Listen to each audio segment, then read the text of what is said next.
Today we're going to be talking about putting in a new rose garden, and here in the backyard I've got an area that I've been doing some construction the last couple of years, and the building is built, and in front of it I'd like to put some new areas for roses or possibly large dahlias, things that can kind of grow tall and add some beauty to the yard. So behind me is my current rose garden, or parts of it, and you can see a mix of different plants, but the weather is turning, the fall is hit, getting close to winter. And I love my roses, but I'd like to have a few more. And so I'm learning how to propagate. We'll be talking about that in some videos. So today what I've got here is, this is my wife's studio with my shop and shed in the backside. And here in the backyard with all this grass, it's fun to entertain in the summertime and just a beautiful area. But it's time to add some color and some variety and some shape to the front of the building here. So what I've decided is I'm going to start by digging out some of the sod and kind of shaping where the bed will be.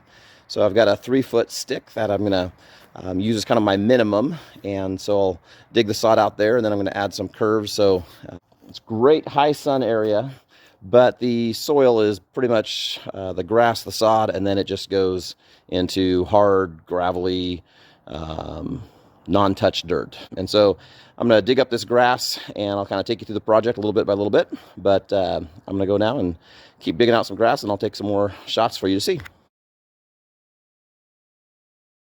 All right, so I've got the garden bed pretty well dug out as far as shape, and I don't know if you can see it, but there's kind of a dark, almost brownish black powder over it. I had some coffee grounds I picked up at a Starbucks, just to recycle in there.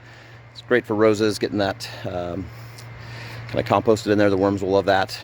So my next step is to go to the local compost place, Cedar Grove Compost, pick up some compost, and I'm going to put some of that in there. And I got some here in the backyard, and I'll kind of scatter probably about 6 inches or so on top of that bed, and then just lightly work it in.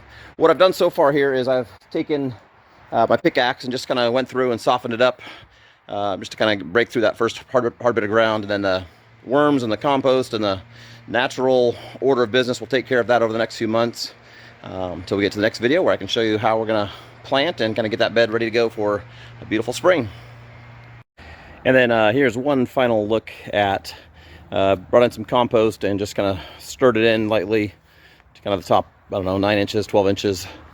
Just try to get that healthy and ready to go for the spring. So it's mid-November right now, and I'll come back in a couple of months and show you the next steps. But now we're just going to let that sit and let nature do its work.